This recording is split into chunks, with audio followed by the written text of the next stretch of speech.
여러분 안녕하십니까? 에, 우리들이 믿음 생활을 하고 있는데 믿음 생활의 결국은 내 영혼의 구원이에요. 내 영혼의 구원을 받지 못하면 믿음은 실패하는 것입니다.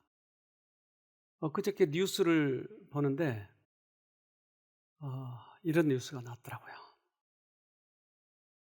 국제학술지 네이처는 지난 25일 리타 페러니 미국 듀크대 교수와 레너드 세스턴 예일대 교수를 포함해 미국의 신경과학자와 법학자 17명이 함께 쓴 논평 하나를 실었다.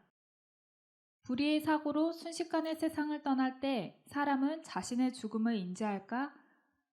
최근 한 연구에 의하면 아마 자신이 죽었다는 사실을 인지했을 것이다.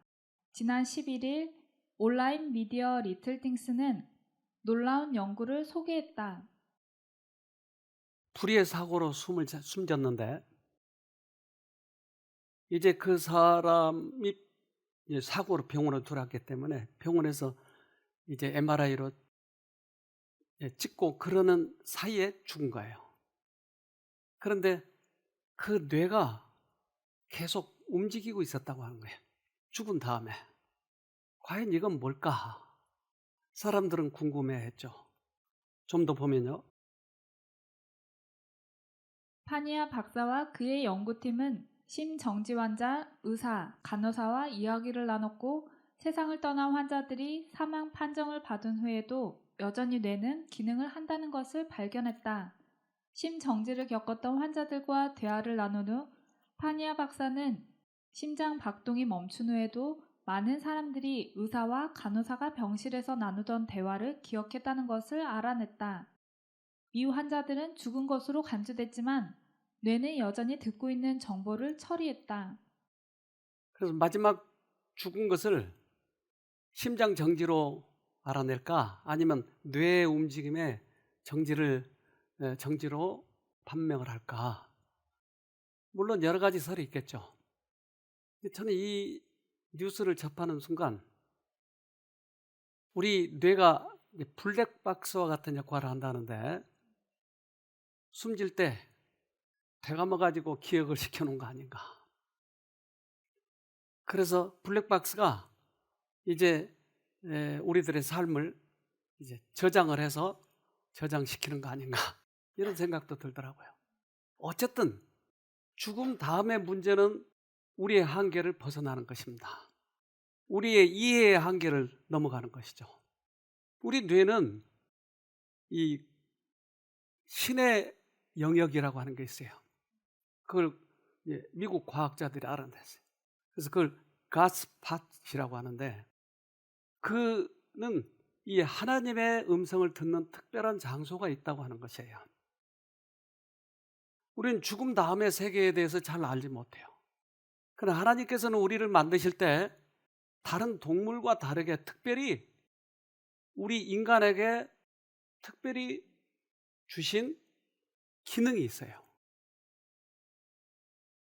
전도서 3장 11절 하나님은 모든 것을 제때에 아름답게 지으셨고 사람의 마음에 영혼의 감각을 주셨지만 하나님께서는 처음부터 마지막까지 행하실 일은 다 깨달을 수가 없다.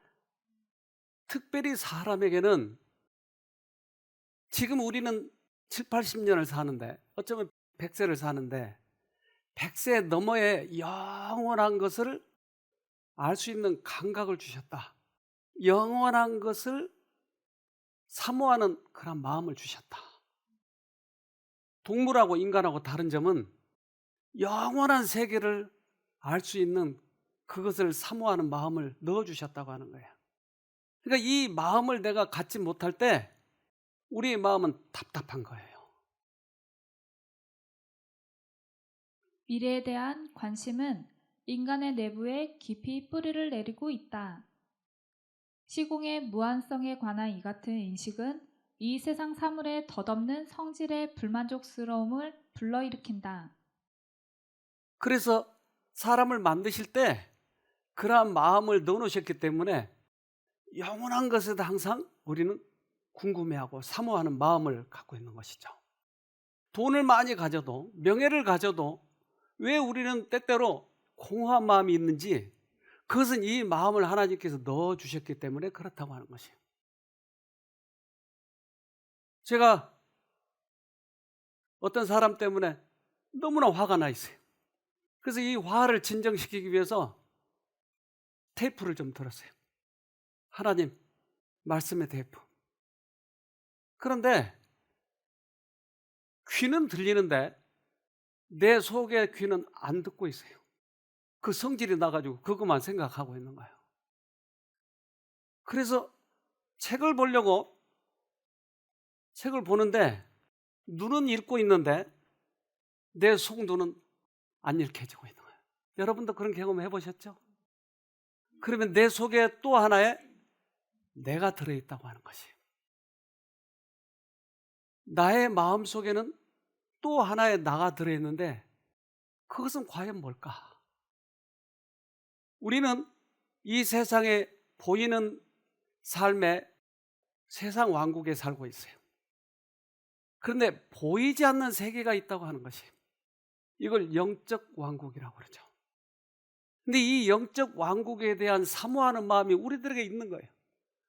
그럼 내 영혼은 영적 왕국을 들어가는 사람도 있고 그렇지 못한 사람도 있는 거예요.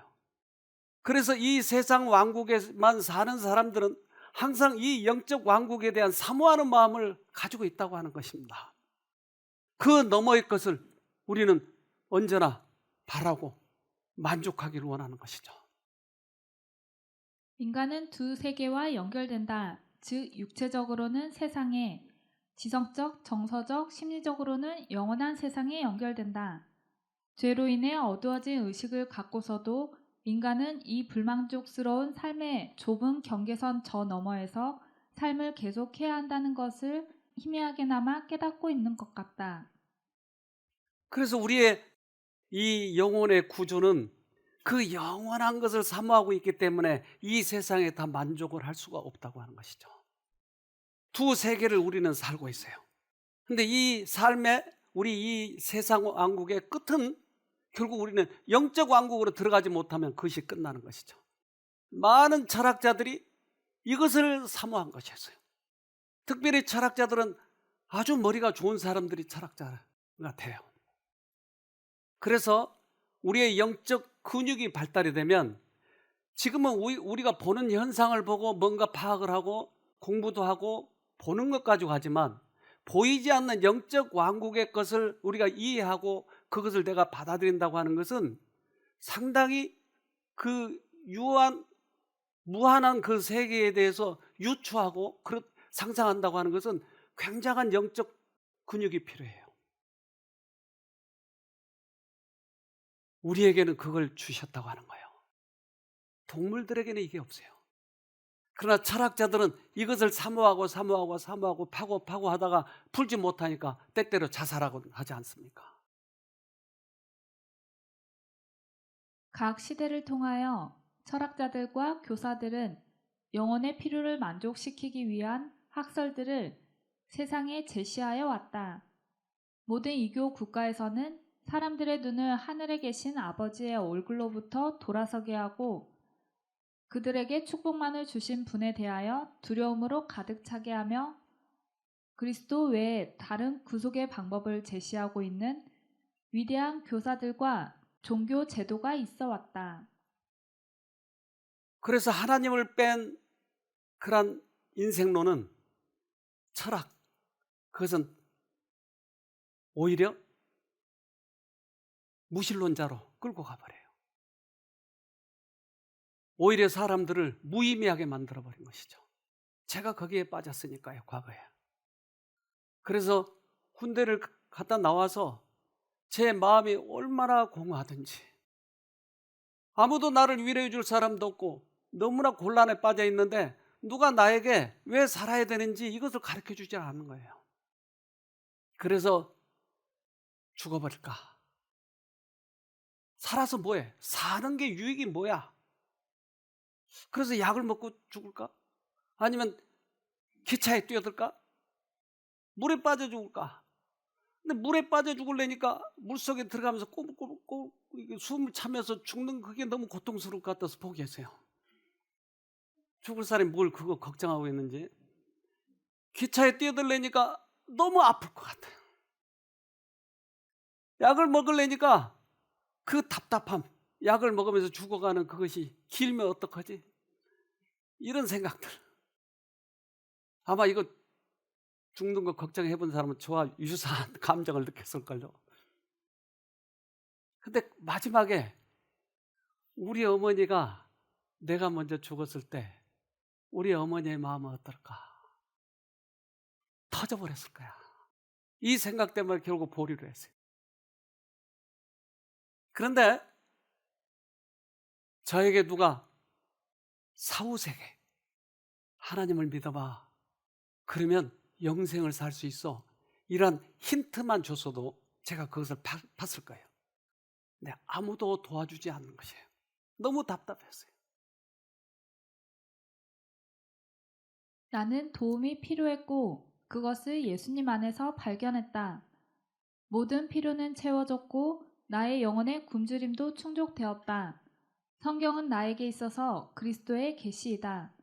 예수님은 나에게 거룩한 구주가 되시기 때문에 나는 그분을 믿는다. 나는 성경이 나의 영혼에게 말씀하시는 하나님의 음성이 된다는 것을 알았기 때문에 성경을 믿는다. 그래서 이 성경을 믿은 다음부터, 하나님을 만난 그 다음부터 내 마음이 흡족하게 된 것이에요. 어제도 우리 만난 사람들 그 경험담을 들었잖아요. 어제 어제 영상 그것을 제작했는데 와, 프로같이 제작했더라고요. 우리 잠깐 볼까요?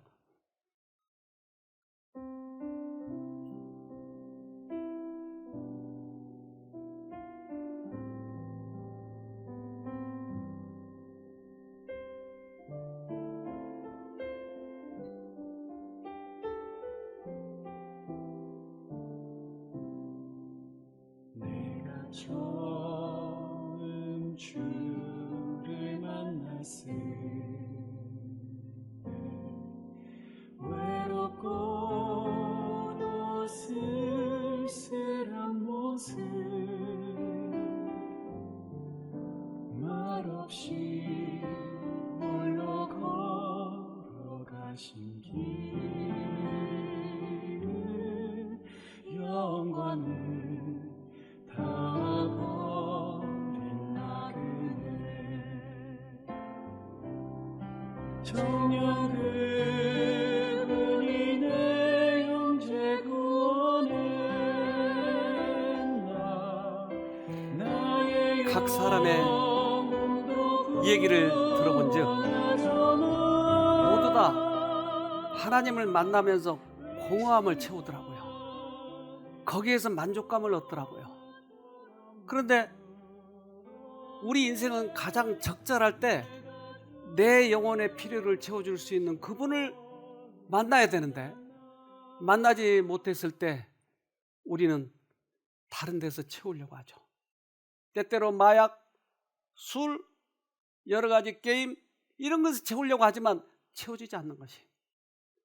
그래서 우리들의 이 보이는 세계, 보이지 않는 세계는 보이는 세계 너머에 보이지 않는 세계는 하나님 아니면 틀 수가 없는 거죠. 하나님께서 열어준 것만 우리는 볼 수밖에 없는 것입니다. 하나님의 임재하심을 가리우고 있는 휘장을 걷어버리면 죽음이 오기 때문이다. 어떤 사람도 전능하신 분께서 거하시고 일하시는 은밀한 곳으로 들어갈 수 없다. 다만 그분께서 계시하시기에 합당하다고 여기시는 점에서만 우리는 그분을 이해할 수 있다. 이성은 그 자신보다 초월한 권위를 인정해야 한다. 사람의 마음과 지성은 위대하신 영원자존자 앞에 머리를 숙여야 한다. 우리 피조물은 그 너머의 것을 볼 수가 없다니까요. 하나님께서 계시해 준 그 안에서 우리는 이해하고 그것만을 습득해야 돼요. 그러나 우리 마음은 영원을 사모하는 마음을 줬기 때문에 항상 그것에 대해서 부족하고요. 불만족한 거예요. 하나님을 만나면 그게 채워지는데도 인생 안에서 그것을 깨달으려고 하니까 잘 안 되는 것이에요. 부자 법관은 돈은 가졌지만 자기가 율법을 지켰다고 생각하지만 공허한 마음 때문에 예수님을 찾아온 것이에요. 이 관원은 자기 자신의 의를 높이 평가하였다. 그는 어떤 점에 있어서도 결점이 있다고 생각하지는 않았으나 그러면서도 완전히 만족할 수는 없었다. 그는 그가 갖지 못한 어떤 것의 필요를 느꼈다. 그래서 자기가 율법을 다 지켰다고, 의롭다고, 부자라고 생각했지만 그 너머의 것에 대한 사모하는 마음은 지울 수가 없었던 것이에요. 이것 때문에 예수님을 찾아왔는데 예수님께서는 그 너머의 것을 보여주려고 했는데 이는 돈 때문에 돌아서 버린 거예요. 꽤 많은 사람이 여기에서 돌아서는 것이에요. 만약에 내 영혼에 부족감을 느낀다면 나를 내려놓고 이것을 찾아야 죽는 날 후회가 없는 것입니다. 외형적 준수는 인간의 영혼의 절실한 필요를 결코 충족시켜 줄 수 없다. 그리스도를 믿노라고 공언하는 것만으로는 사람을 시험하는 심판의 날에 서게 하는데 충분하지 못하다. 그래서 보이지 않는 그 세계, 우리의 영혼을 만족시켜줄 그 세계, 영적 왕국의 맛을 보는 것만이 우리를 흡족하게 만드는 것이죠. 우리는 우리 안에 또 하나가 뇌가 있다고 하는 걸 아시죠? 내 속에 또 하나의 마음이 있는 거예요. 뭔가를 찾으러 가는데 찾을 수가 없는 거예요. 하나님을 찾아야 되는데 수없이 다른 신은 다른 종교를 만들어내는 것이에요. 근데 이것을 다 경험해봐도 만족을 느낄 수가 없었던 것이에요. 오직 나를 창조하신 그 하나님만이. 인간과 사람이 다른 점이 뭐가 있죠? 그들도 마취총으로 쏴가지고 떨어뜨렸어요. 원숭이를. 그런데 자기 부인이 죽었는데 이것이 너무나 슬프니까 위로해 준다고 친구들이 와서 이를 잡아주는 거예요. 그것이 위로하는 방법이거든요. 거의 비슷한 감정을 느끼고 있는데 그들이 예배 보는 거 봤나요? 기도 드린 거 봤나요? 그들에게는 영혼을 사모하는 마음이 없기 때문에 그렇죠. 전도서 3장 19절 사람의 운명과 짐승의 운명은 비슷하다.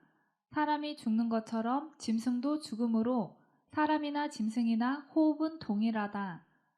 이렇게 모든 것이 헛되니 사람이 짐승보다 나은 것이 무엇인가? 이 영적 왕국에 영혼의 만족함을 느끼지 못한다면 짐승보다 나은 게 뭐가 있냐는 거예요. 똑같죠? 그들은 말의 숫자, 단어가 좀 부족할 뿐이에요. 그러나 표현은 어느 정도 하잖아요. 새끼도 낳잖아요. 새끼도 사랑하고. 그러나 이 영혼의 만족을 얻을 수 있는 것은 사람밖에 없다 이 말이에요. 여러분 그것을 얻지 못하면 짐승이나 똑같다 이 말이에요. 하나님께서는 사람을 똑바로 서도록 지으셨다. 그분께서는 사람이 육체적인 유익뿐만 아니라 우아함, 기품, 침착, 용기, 그리고 자립과 같은 정신적이며 도덕적인 미덕까지 소유하기를 원하신다. 최고의 걸작품으로 만드신 하나님의 작품, 사람은 서서 걷게끔 돼 있죠. 그리고 아름다운 기품을 가지고. 왜냐하면 우리는 영원한 것을 사모하고 또 거기서 살아야 되니까 앞으로도. 그래서 세상에서 얻은 여러 가지 재물이나 또는 여러 가지 명예나 또는 깊은 상처를 할지라도 그곳에 가서는 다 없어지니까요. 죽음 다음에는 그것이 아무짝에 우리에게 필요 없는 거니까요. 무덤 저편에 무엇이 있느냐 하는 것은 인간이 가진 지식의 범위 밖에 속한다. 마찬가지로 죽은 자를 무덤에서 나오게 하는 것도 인간의 능력 밖의 일이다. 하나님만이 그렇게 하실 수 있다. 네, 우리들이 이 소망이 있다고 하는 것이 죽을지라도 초능력을 가지신 하나님께서 우리를 일으키신다고 하는 거예요. 영혼을 사모하는 마음, 이 마음은 사람에게만 주신 특별한 은혜인 거예요. 그래서 지금도 우리는 이 세상의 것보다 하늘의 것을 추구하고자 지금 신앙생활을 하고 있는 거예요. 그렇다면 내가 이 맛을 못 본다고 하는 것은, 내 영혼의 만족을 얻지 못한다 그러면 사실 신앙 헛구하는 것이에요. 뭐가 낫죠? 교회 다닌 것과 다니지 않는 것 뭐가 낫죠? 이 만족을 얻지 못한다면 우리는 하늘에 대해서 사모하는 그 마음이 있다고 하는 것이에요. 유한한 인간이 갖는 향수, 곧 영혼에 대한 향수야말로 인간 본성의 가장 순수하고 진지한 욕망으로 이것은 하나님이 사람에게 허여하신 것이다. 네. 그래서 우리는 특별한 존재로 하나님께서 만드셨어요. 다른 동물들과 달라요. 우리는 동물처럼 살다가 끝나버리면 너무나 억울한 일이. 진토 하나로, 먼지 하나로 사람을 만들어 놓으셨어요. 그러면 이 사람으로서 살아간다고 하는 굉장한 특권인데, 이 특권을 가지고 하늘까지 들어가야 되는데 들어가지 못하고 먼지로 다시 돌아간다고 하는 것은 얼마나 억울한 일인지 몰라요. 우리의 뇌는 특별히 기쁨을 감지하는 뇌가 있어요. 뇌 부위가 있어요. 뇌는 이것을 찾으려고 자꾸 애를 써요. 그래서 이게 채워지지 않으면 어디선가 그 기쁨을 누리려고 애를 쓰는 것이에요. 그게 육신의 정욕, 안목의 정욕, 이생의 자랑, 이런 것들이죠. 그래서 그 만족을 얻기 위해서 애를 쓰는데 만족이 잘 안 얻어지는 거예요. 영상을 하나 볼까요? 1954년 신경과학자 제임스 올즈, 피터 밀러가 쥐를 이용한 실험을 진행하게 됩니다. 이 실험에서 연구자들은 쥐의 뇌 축자액 바로 옆 영역 깊숙이 전극을 심습니다.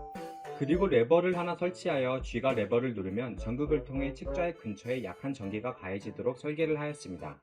쥐가 레버를 눌렀을 때 측좌액에 전기 자극이 주어지면서 쥐는 쾌감을 느끼게 되는데, 쥐는 그 자극을 받기 위해 레버만 반복해서 누르기 시작합니다. 그러면서 먹고 마시고 번식하는 모든 활동들을 중단하게 됩니다. 한 쥐는 12시간 동안 무려 7,500번이 넘게 레버를 누르기도 하였죠. 실험을 시작하고 며칠이 지나자 대부분의 쥐들이 탈수로 사망하게 됩니다. 쾌락에 중독되어 전기 자극 외에 다른 활동에 대한 의지를 모두 상실했기 때문입니다. 이 실험은 당시 연구진들에게 큰 의미를 가져다 주었습니다. 안에는 쾌감을 담당하는 뇌 영역이 있다는 것을 알게 되었고, 이 영역이 과사용되었을 때에는 일상적인 것을 다 제쳐두고 쾌감에만 집중을 하게 되어 큰 문제가 발생할 수 있다는 것을 확인하게 된 것이죠. 이후 여러 실험을 통해 도파민이라는 신경 전달 물질이 이런 뇌 영역에서의 신호 전달과 관련이 있다는 것이 밝혀졌고, 도파민 기량제를 투여했을 때 쥐들이 레버를 누르는 것을 멈춘다는 것도 관찰할 수 있었습니다. 쥐를 가지고 실험했죠.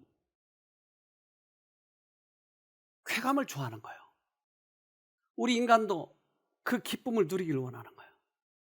근데 하나님으로부터 오지 않으면 다른 데 가서 이것을 찾는 거예요. 찾다가 죽는 거예요. 그래서 찾고 싶어 하는 거예요. 바울이 감옥에 갇혔을 때 간수가 지진이 나니까 다 도망간 거예요. 겁이 났어요. 그리고 간수가 이렇게 물어봐요. 사도행전 16장 30절. 저희를 데리고 나가 가로되 선생들아 내가 어떻게 하여야 구원을 얻으리까 하거늘. 그는 두려움을 가졌지만 더 중요한 것은 구원의 문제였어요. 하나님께서는 이것을 허락하셨어요. 그리고 그 간수가 어떻게 하면 구원을 얻으리까? 영혼의 갈급함이었어요. 결국 이 영혼의 갈급함을 채워주는 것이 우리 인간에게 있어서 가장 큰 기쁨인 것이죠. 성령의 감화로 인해 영적 필요에 대한 큰 자각이 왔고, 다른 두려움과 함께 특히 그는 이제 의로운 하나님 앞에 서는 것을 두려워했다. 육신적인 결과에 대한 두려움이 영적인 결과에 대한 두려움을 향해 가는 길을 열었다. 성령께서는 그에게 두려움을 허락했어요. 그러나 그 다음에 그것을 통해서 영적 만족을 주기 위한 하나의 방법에 불과했죠. 내가 어떻게 해야 구원을 얻을까? 많은 사람들은 이것을 찾고 찾는 것이. 어제도 우리가 보았잖아요. 하나님을 처음 만난 사람들의 그런 간증을 들었잖아요. 그들이 그 만나서 기쁨을 얘기했잖아요. 우리 이 생에서의 그러한 기쁨은 그렇게 크지 않아요. 그렇다면 이 기쁨을 지속적으로 유지한 것은 우리들이 큰 행복을 유지하는 방법이다 이 말이죠. 복음 사업의 성공은 유식한 답변이나 웅변적인 논증이나 심오한 이론에 달려있는 것이 아니다. 그것은 기별의 단순성과 생명의 양식을 갈망하는 사람들에게 적절한 것을 주는 데 달려있다. 내가 어떻게 하여야 구원을 얻으리까? 이것이 곧 영혼의 요구이다. 최종적인 요구는, 최종적인 만족은 영혼의 구원인 것이에요. 저도 그랬으니까요. 저도 과거에 직장을 다니면서 참 마음이 공허했어요. 출세를 향해서 최선을 다해서 달려왔지만 결국 남은 것은 공허한 뿐이었어요. 마치 사슴처럼. 그래서 사슴이 들깨에게 쫓길 때는 얼마나 목숨을 다해서 달린지 몰라요. 근처에 다가가자 대장은 가로질러서 최후 공격을 위해 매복병과 합류합니다. 들깨 무리들은 이렇게 합류해서 사슴을 잡아먹죠.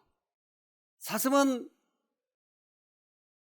빠르지만 들깨는 지구력이 강하죠. 양자택일의 순간입니다. 이제 마지막 이제 포위에서 잡으려고 할 때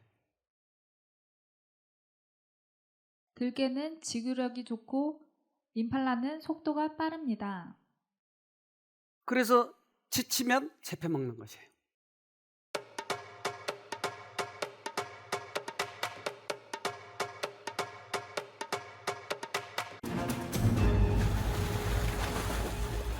그는 물에 뛰어들었을 때 어땠을까요?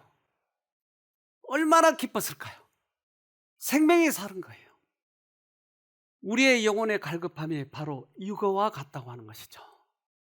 우리들이 영적 축복을 갈망해야 한다는 것을 다음의 말씀에는 이렇게 묘사하고 있다. 하나님이여 사슴이 시냇물을 찾기에 갈급한 같이 내 영혼이 주를 찾기에 갈급하나이다. 우리는 하나님께서 주시는 풍성한 선물들에 대하여 영혼의 보다 깊은 주림을 필요로 한다.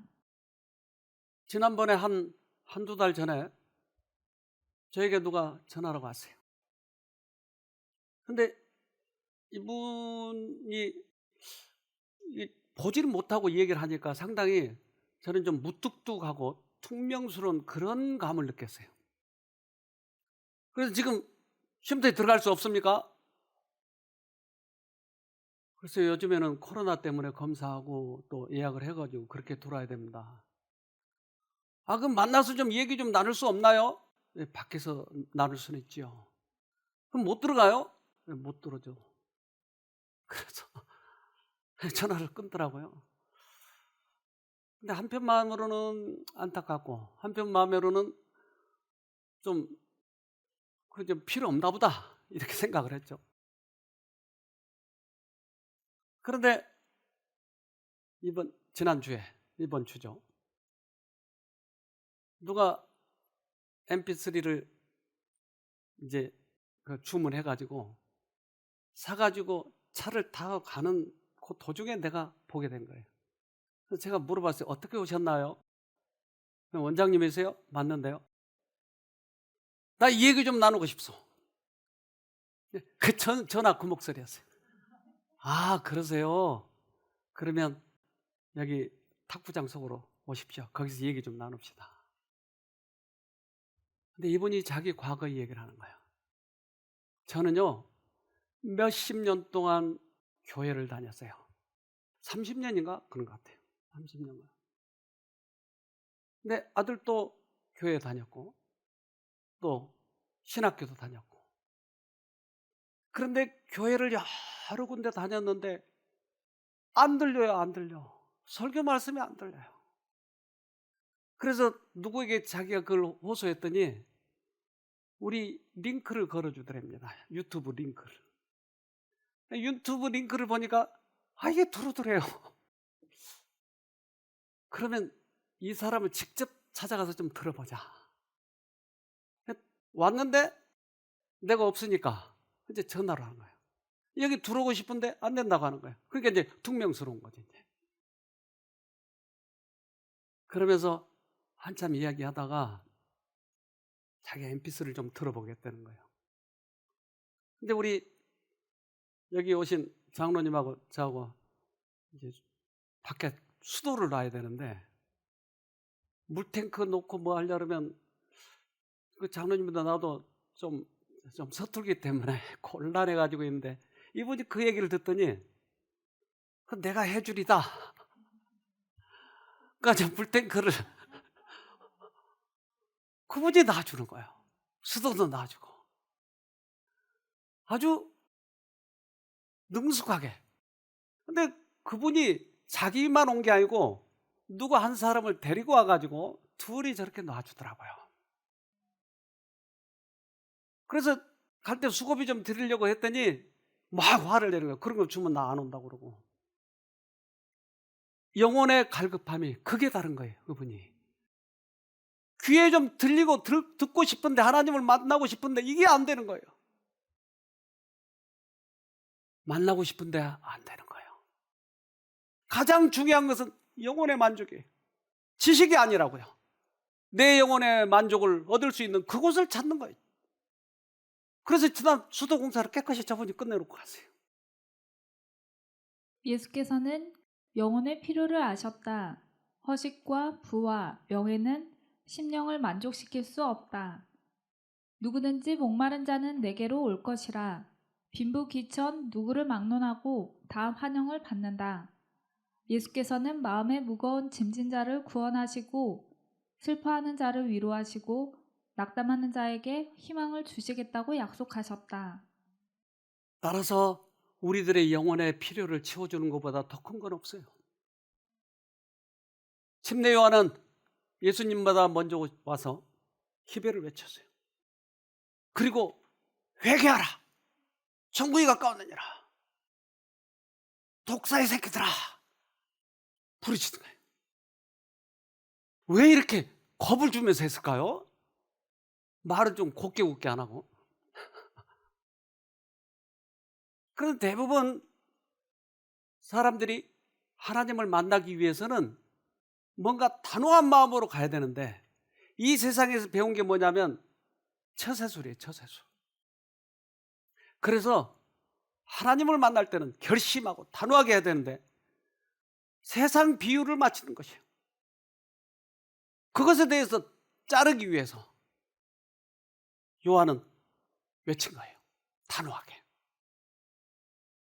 그래서 갈 때에 대해서 얘기한 거예요. 예수님이. 갈 때는 이리 불면 이리 숙이고 저리 불면 저리 숙이는 거야. 너희들이 비단 옷 입고 싶냐? 그러면 궁중에 있어. 처세술에 능하지 말고 하나님의 복음을 향해서 단호하라고 하신 것이었어요. 요한은 그렇게 단호하게 이야기한 이유가 영혼의 만족을 얻을 곳은 하나님밖에 없다고 하는 것이었어요. 무서운 심판을 제시함으로 하나님의 필요를 더욱 느끼게 하여 어떻게 하여야 구원을 얻으리까라는 외침을 촉발시킨다. 그때 굴욕을 주신 그 손이 통회하는 자를 일으키신다. 죄를 책망하고 교만과 야심을 부끄럽게 한 그 음성이 아주 부드러운 동정의 말로 내가 너를 위하여 무엇을 하여 주기를 원하느냐고 물으신다. 그래서 심판을 제시한 이유는 뭐예요? 그들의 영혼의 만족을 채워주기 위해서. 지금도 하나님께서는 말세가 온다고 얘기해요. 그리고 새 천사의 부르짖음을 부르짖어요. 그런데 새 천사의 부르짖음의 처음 시도가 뭐냐면 이거예요. 요한계시록 14장 7절 그가 큰 음성으로 가로되 하나님을 두려워하며 그에게 영광을 돌리라. 이는 그의 심판하실 시간이 이르렀음이니 하늘과 땅과 바다와 물들의 근원을 만드신 이를 경배하라 하더라. 하나님을 두려워하고. 두려워요? 하나님 두려운 분인가요? 아니요. 왜 이렇게 해요? 돌아서라고 하는 거예요. 돌아서라고 하는 거예요. 우리들의 마음이 공허하면 하나님께 단호하게 돌아서라고 하는 것이에요. 그것이 만날 수 있으니까. 그것이 영혼의 만족을 채워줄 수 있으니까. 주님께서는 이 말씀에 우리에게 그렇게 지금 말씀하고 계신 거예요. 주님이 이제 곧 오시겠죠? 그래서 우리는 단호하게 이 새 천사의 기별을 전해야 된다고 하는 것입니다. 부주의하고 무관심하면 하나님을 영화롭게 하지 못한다. 낙담하게 되면 하나님을 영화롭게 할 수 없다. 우리는 우리 자신의 영혼의 구원을 확보하는 일과 남을 구원하는 일에 진지하지 않으면 안 된다. 이 일을 가장 중요하게 여겨야 하며 그 밖의 일은 무엇이나 둘째가 되어야 한다. 그래서 우리는 이제 주님을 준비하는 이 시간에 나의 영혼의 구원을 가장 소중하게 여겨야 돼요. 또한 다른 사람의 영혼을 중요하게 여겨야 됩니다. 그 밖에 모든 것들은 두 번째 일이에요. 주님이 오시는 날 무방비하고 있다가 당해버린 것이에요. 가장 불쌍한 것은 예수를 오랫동안 믿었지만 구원을 못 받는 것이에요. 주님이 오실 시간이 다 됐기 때문에 주님을 만날 준비를 하라고 얘기하는 것이죠. 아모스 4장 12절. 그러므로 이스라엘아, 내가 이와 같이 내게 행하리라. 내가 이것을 내게 행하리니 이스라엘아, 내 하나님 만나기를 예비하라. 때때로는 알 수 없는 길로 하나님께서 이끄실 때가 있어요. 저 멀리 7시간이나 되는 거리에서 여기 오신 분이 있어요. 근데 이분이 여기 오셔서 보니까 우리 이 모든 이 건물에 방수를 해야 될 지금 시기인데, 그래서 어떻게 하면 그 방수 잘하는 사람을 부를까 고민을 하고 있는데, 마침 여기 오신 분이 자기 남편이 그거 전문이라는 거예요. 그래서 좀 부탁한다고 그랬더니 뭘 돼요? 7시간. 그런데 그분이 장로님인데, 이분이 그러면 내가 쉼터 가서 봉사 좀 해줄까 하고 오신 거예요. 그런데 우리 집사님 봉사자들도 그렇고 이제까지 우리 여러 번 페인트를 했는데 제일 깨끗하게 잘 해놨다는 거예요. 어제 우리 예수님 만난 경험들을 얘기했잖아요. 근데 이 장로님이 여기 오셔서 예수님 만난 거예요. 지금 내 영혼의 만족을 여기에서 얻기 시작하는 거예요. 우연한 일이 아닌 거예요. 주님께서는 그걸 필요로 하는 사람들을 나도 모르는 사이에 하나님께서 이끄신 거예요. 어디로 이끄신지는 몰라요. 쉼터 페인트 하러 올 줄이야 꿈에나 생각해 봤겠어요? 내 영혼의 만족을 위기 위해서 여기 올 줄을 누가 알았냐고요? 내가 암에 걸려가지고 여기 올 줄을 누가 알았느냐고요? 귀해 우리에게 가장 중요한 것은 영혼의 만족인 것이. 그것이 영혼의 결국 곧 뭐예요? 영혼의 구원이에요. 그리스도는 죄로 병든 영혼의 강한 치료자이시다. 고통 중에 있는 이 불쌍한 자들은 영생을 올바로 알려주시는 분에 대하여 더 분명한 지식을 가질 필요가 있다. 그들은 영혼의 창문을 열고 하나님의 사랑의 햇빛이 들어와 어두운 마음의 방들을 밝혀주는 길을 꾸준하고 친절하고 열렬하게 배울 필요가 있다. 어떤 경로로 하나님을 만난 계기가 됐든지 그건 관계없어요. 그 경로는 하나님께서 하시는 거니까. 그러나 이제부터 내가 할 것은 끈질기게 달라붙어야 돼요. 영혼의 만족을 얻어야 되니까. 그렇지 않으면 이제까지 믿음 헛검에 어떡하냐고요. 수십 년 동안 투자한 건데.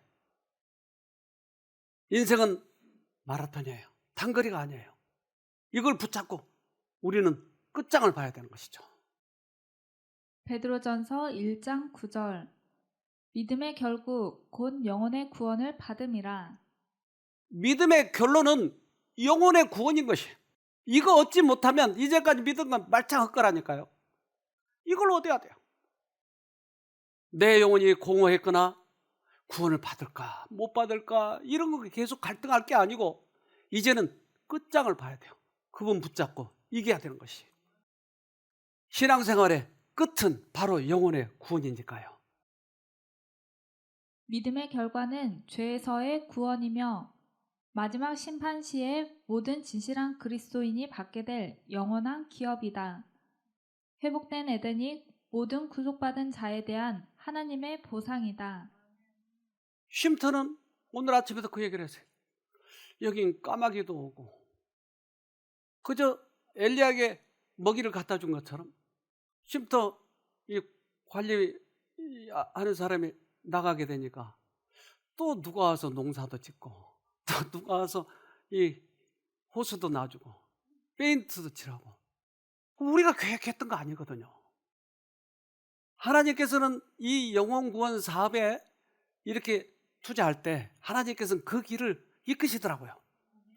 그래서 사실 부족함이 없이 지금 하고 있거든요.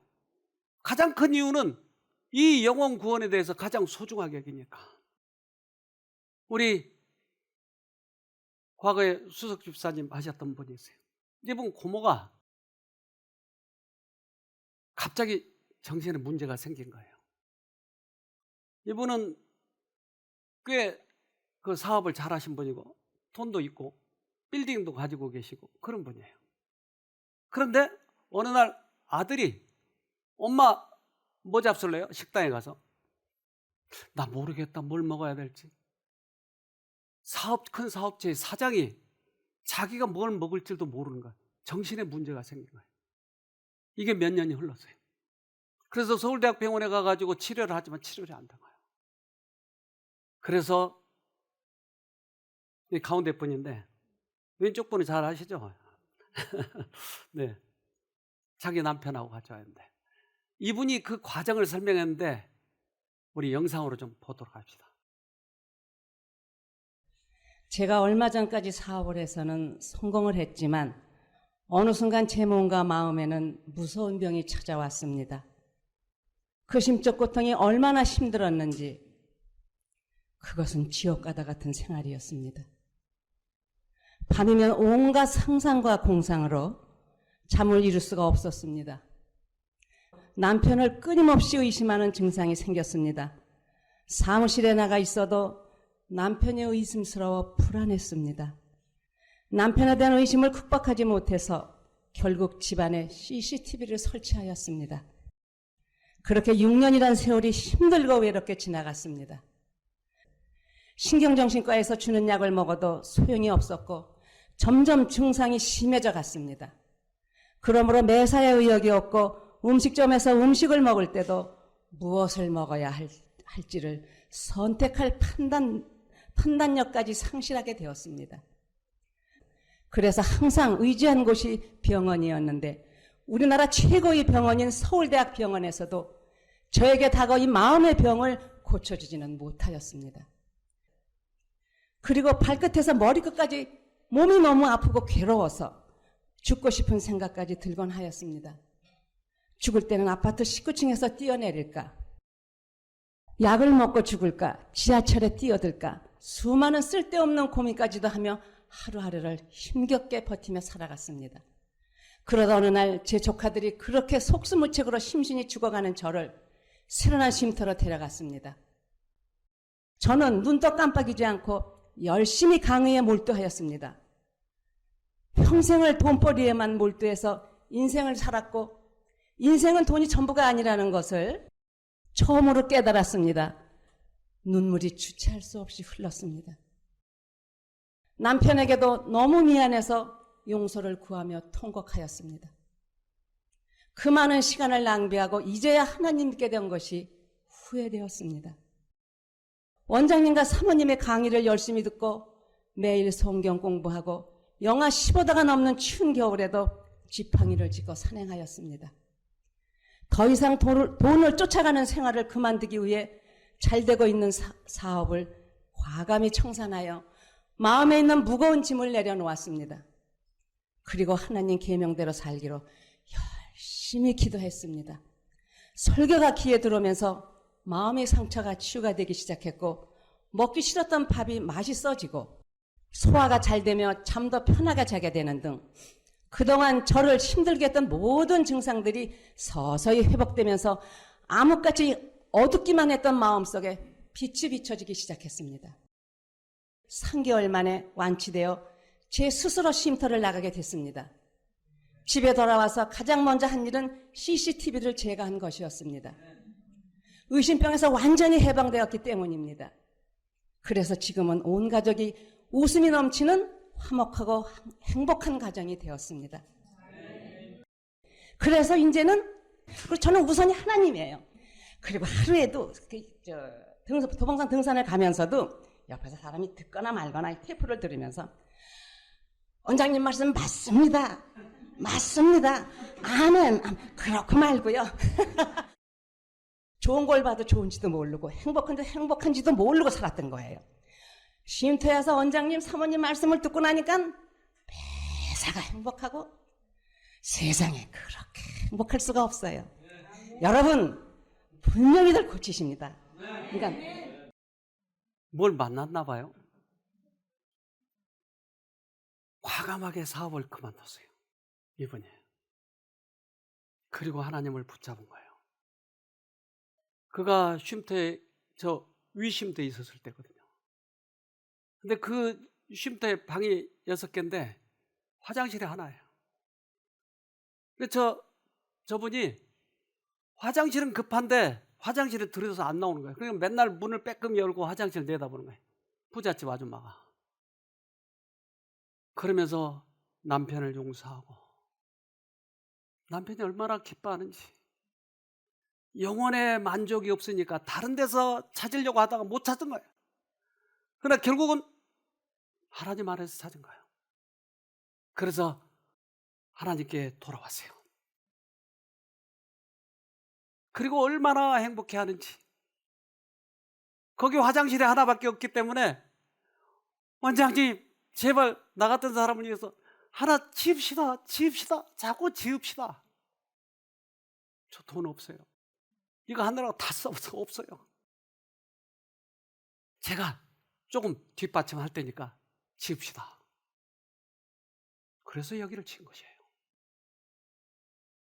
그 집에 갔더니 얼마나 융숭하게 대접하는지. 하나님을 만난 사람들은 그 가치를 아는 것이에요. 전화 받을 때 제가 이제 잘 계십니까? 전화 받으면 그 남편이 그런 거예요. 그냥 무릎을 꿇고 전화 받는데 네, 저 잘 있어요. 복음의 통로가 되어주니까 그것이 고마운 거예요. 자기의 영혼의 만족을 얻게 해주니까 그것이 고마운 거예요. 사람이 사람을 섬길 수는 없지만 통로 역할을 해주니까 그게 그렇게 고마운 것이에요. 그 집에 방문해서 예배를 봐주는 장면입니다. 시편 103편 1절로 2절. 내 영혼아 여호와를 송축하라. 내 속에 있는 것들아 다 그 성호를 송축하라. 내 영혼아 여호와를 송축하며 그 모든 은택을 잊지 말지어다. 무엇을 송축할 거예요? 내 영혼도 만족치 않은데 무엇을? 영혼에 만족한 사람은 반드시 송축하게 돼 있어요. 그 은혜가 감사하니까. 맹숭맹숭해서 뭘 해요? 그렇지 않아요. 하나님을 만나면 달라요. 그래서 그분에게 감사패를 드렸어요. 감사하더라 그 네 분에게. 시편 62편 5절. 내 영혼아 잠잠히 하나님만 기다려라. 내 희망은 오직 하나님에게만 있다.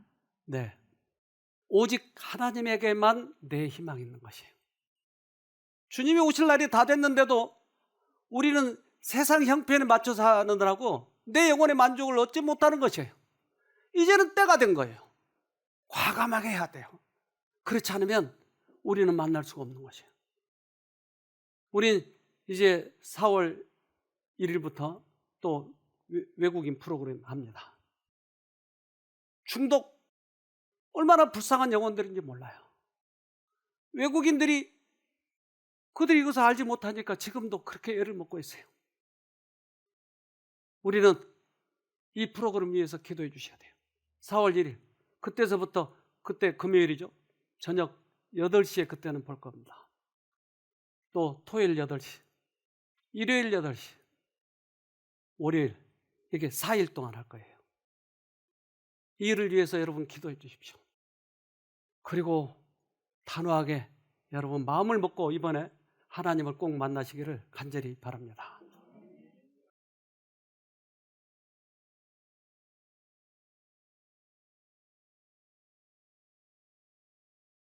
하늘에 계신 고마우신 아버지,